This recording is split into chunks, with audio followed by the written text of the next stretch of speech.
Selamat datang kembali di pembahasan mendalam kita. Kali ini nih kita mau gali bab 4 dari The Power of Now karya Eckhart Tolle. Judulnya menarik ya, strategi pikiran untuk menghindari saat ini. Pernah nggak sih Anda merasa pikiran itu kayak nggak mau diem di sini sekarang, maunya ke masa lalu terus, atau malah cemas mikirin besok? Nah, kita bakal coba bedah nih gimana sih cara kerja pikiran kita yang suka kabur dari momen saat ini, dari now. Dan kenapa ya mengenali jebakan ini tuh penting banget buat nemuin kedamaian batin. Kita telusuri bareng-bareng yuk. Iya, betul. Fokus kita memang ke sana. Gimana ilusi waktu ini menjebak kita. Kita sering banget kan mikir kebahagiaan itu adanya nanti. Kalau udah X, Y, Z. Atau kita ini ya hasil dari masa lalu kita. Nah, identifikasi sama pikiran kayak gini nih yang bikin ada rasa nggak nyaman yang terus-menerus di latar belakang hidup kita. Oke. Mari kita mulai dari akar masalahnya ya. Sumber ini bilang pikiran kita itu emang obsesif sama waktu psikologis. Masa lalu dipakai buat bangun identitas. Saya ya begini karena dulu gitu kan ya. Hmm, Terus masa depan jadi tempat gantungin harapan. Saya baru bisa bahagia kalau, wah ini dia nih ilusi utamanya. Rasanya kok deket banget ya sama kita? tepat sekali. Dan ini yang menciptakan apa yang Tolle sebut ketidaksadaran biasa. Itu loh, perasaan kayak gelisah ringan atau bosen atau tegang dikit yang hampir selalu ada. Seringnya kita nggak sadar karena udah saking biasanya dianggap normal aja. Intinya gini, pikiran itu nganggep saat ini sebagai ancaman. Kenapa coba? Kenapa tuh? Karena pikiran nggak bisa ngontrol kalau nggak ada waktu. Nggak ada masa lalu buat diingat-ingat, nggak ada masa depan buat direncanain atau dikhawatirin.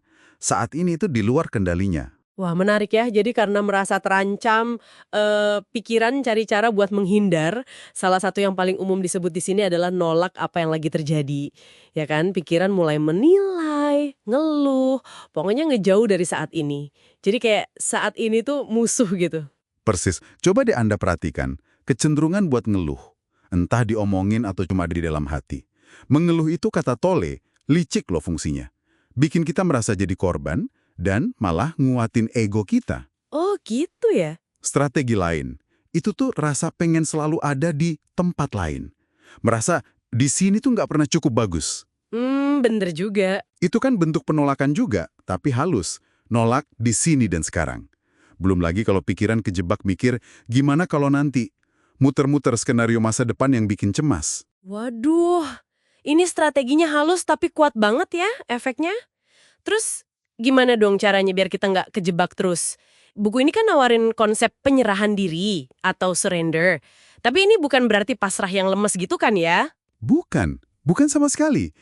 Penyerahan diri di sini tuh lebih ke apa ya? Kebijaksanaan untuk berhenti melawan arus kehidupan di dalam batin. Maksudnya, kita lepasin perlawanan mental dan emosional kita terhadap apa adanya saat ini. Oke. Tapi penting nih, ini bukan berarti kita jadi pasif atau nggak ngelakuin apa-apa ya. Ini soal ngelepasin resistensi batin dulu biar bisa bertindak lebih jernih. Kuncinya, ya amati aja resistensi itu pas muncul. Pikiran yang mulai ngasih label negatif, emosi nggak enak yang timbul.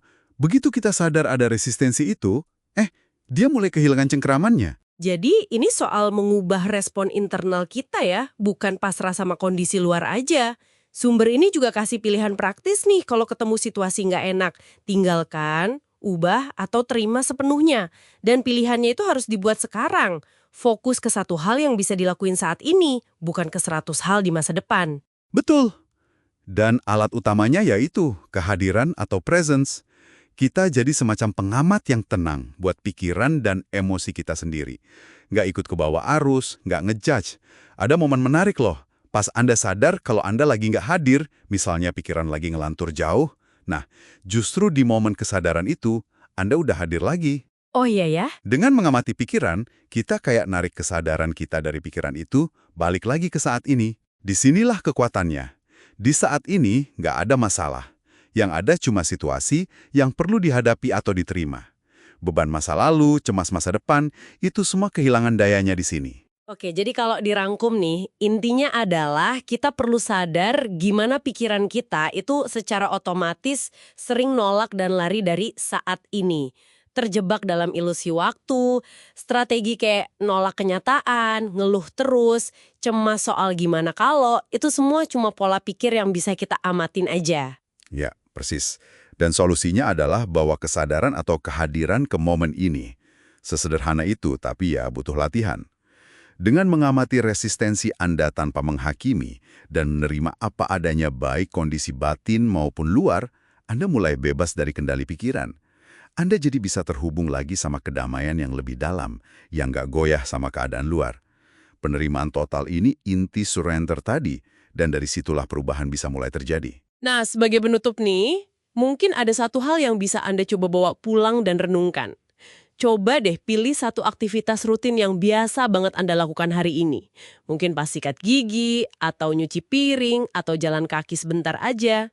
Bisa nggak ya Anda coba lakukan itu dengan kesadaran penuh? Nggak mikirin yang lain, cuma fokus ke aktivitas itu aja. Anggap aja eksperimen kecil buat ngerasain sendiri gimana sih kekuatan saat ini dalam hidup Anda.